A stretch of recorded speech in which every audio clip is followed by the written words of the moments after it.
নজর রাখবো পরবর্তী সংবাদে। ট্রাম্পের আরোপিত 26% শুল্ক ইতিমধ্যে কার্যকর হচ্ছে, বুধবার থেকেই তা কার্যকর করা হচ্ছে।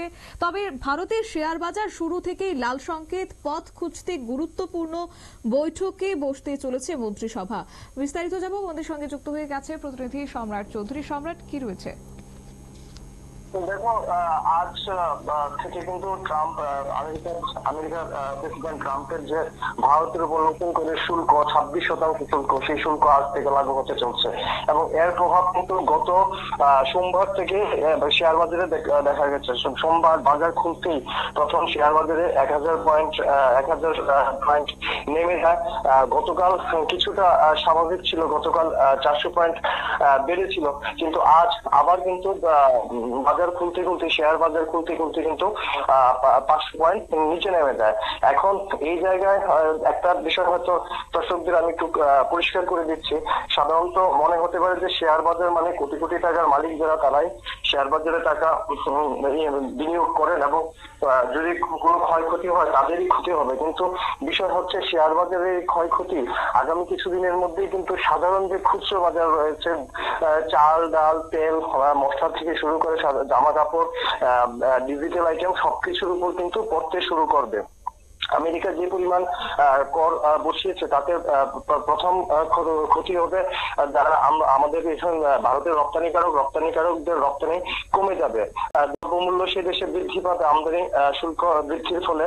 তো স্বাভাবিকভাবে বিদেশ থেকে আমদানি করা যে সামগ্রীগুলি রয়েছে সেগুলো ব্যবহার থেকে অনেকটাই সরে দাঁড়াবেন আমেরিকাবাসীরা এবং এই ধাক্কায় কিন্তু ভারতের অর্থনীতিতে খুব শীঘ্রই পড়তে চলছে। ইতিমধ্যে বিষয়টি নিয়ে কিন্তু যে বিরোধী দলগুলি রয়েছে তারা সরব হয়েছেন, শুধু বিরোধী দলের তাবর যে অর্থনীতিবিদরা রয়েছেন সবাই কিন্তু এই ব্যাপারে সরব হয়েছেন। এখানে তুমি যদি গোটা বিশ্ব পরিস্থিতিতে এখন দেখো, পৃথিবীর কিন্তু বিভিন্ন দেশে এই নিয়ে কিন্তু সমস্যা দেখা দিয়েছে। জাপান, রাশিয়া থেকে শুরু করে যে সৌদি আরবের কান্ট্রিগুলি রয়েছে, সৌদি আরব সংলগ্ন যে দেশগুলি রয়েছে সবকটার মধ্যে কিন্তু এই প্রভাব পড়তে শুরু করেছে। বিশ্বের তাবর দেশের নেতৃত্বরা কিন্তু ইতিমধ্যে বিষয়টি নিয়ে মুখ খুলতে শুরু করেছেন।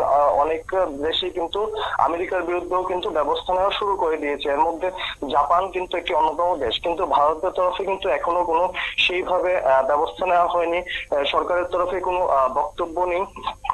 শ্রীলঙ্কাতে রীতিমতো প্রধানমন্ত্রী তোমার জাতির উদ্দেশ্যে ভাষণ দিচ্ছেন, এই বিষয়ে জনগণকে আশ্বস্ত করছেন, কিন্তু ভারতে এই ধরনের কোনো ঘটনা এখন পর্যন্ত লক্ষ্য করা যায়নি।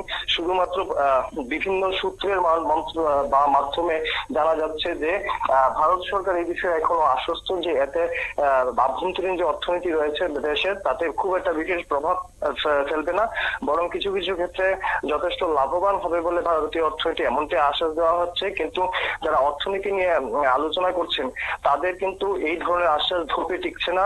তারা কোনোভাবে তাদের কোনো অংশেই ভারতের ক্ষেত্রে কোনো ধরনের প্রভাব ভালো মানে ইতিবাচক কিছু হতে পারে সেই ধরনের কোনো মানে ইঙ্গিত কিন্তু তারা বর্তমান অর্থনীতিতে পাচ্ছেন না। যেই শেয়ার বাজারকে দেখিয়ে দেশের অর্থনীতিকে খুব চাঙ্গা বলে দাবি করে আসা হচ্ছিল, সেই শেয়ার বাজারের যে গত কয়েকদিনের যে অবস্থা তা কিন্তু খুবই ভয়ানক। তবে এই শেয়ার বাজারের যে পরিস্থিতি সেটা কিন্তু সরাসরি ভাবে আমেরিকার শুল্কের জন্য অনেকটা প্রভাবিত হয়েছে বলে কিন্তু মনে করছেন না, কারণ গত 6 মাস যাবতই কিন্তু শেয়ার বাজারে এই পতন লক্ষ্য করা যাচ্ছে। মাঝে বেশ কিছুটা সময় শেয়ার বাজার যথেষ্ট ভালো ছিল, কিন্তু সেই ক্ষেত্রে দেখা গেছে একটি বাহ্যিকভাবে প্রভাব খাটিয়ে শেয়ার বাজারকে চাঙ্গা করে রাখা হয়েছিল। আদৌ শেয়ার বাজারের ভেতরে ততটা ঘনত্ব ছিল না যতটা বোঝানো হচ্ছিল। এতে কিন্তু বিদেশি বিনিয়োগরা ইতিমধ্যে দেশের শেয়ার বাজার থেকে মুখ ফিরিয়ে নিয়েছেন। সব মিলিয়ে কিন্তু অর্থনীতিবিদদের যে মতামত তাতে দেশে কিন্তু একটা অর্থনৈতিক সংকট আগামী দিনে আসতে পারে বলে কিন্তু তারা ইতিমধ্যে আশঙ্কা ব্যক্ত করেছেন। শতাব্দী, ধন্যবাদ। আপনারা শুনলেন, অর্থাৎ ভারতীয় পণ্যের উপর চাপানো আমেরিকার প্রেসিডেন্ট ডোনাল্ড ট্রাম্পের 26% আমদানি শুল্ক কার্যকর করা হচ্ছে বুধবার থেকে, এবং বিশেষ করে বিশ্বব্যাপী বাণিজ্য যুদ্ধের আশঙ্কায় বুধবার ভারতের শেয়ার বাজারে শুরু থেকেই লাল সংকেত। অবশ্য গত সোমবারই বাজার বন্ধের সময় শেয়ার সূচক প্রায় 1100 পয়েন্টের মতো কমে গিয়েছিল। মঙ্গলবার বাজার কিছুটা চাঙ্গা হলেও বুধবার সকাল থেকে ফের একবার নিম্নমুখী এবং এখনো পর্যন্ত 500 এর কাছাকাছি পয়েন্ট পড়ে গেছে। সেই আবহে গুরুত্বপূর্ণ বৈঠকে বসতে চলেছে নরেন্দ্র মোদীর মন্ত্রিসভা।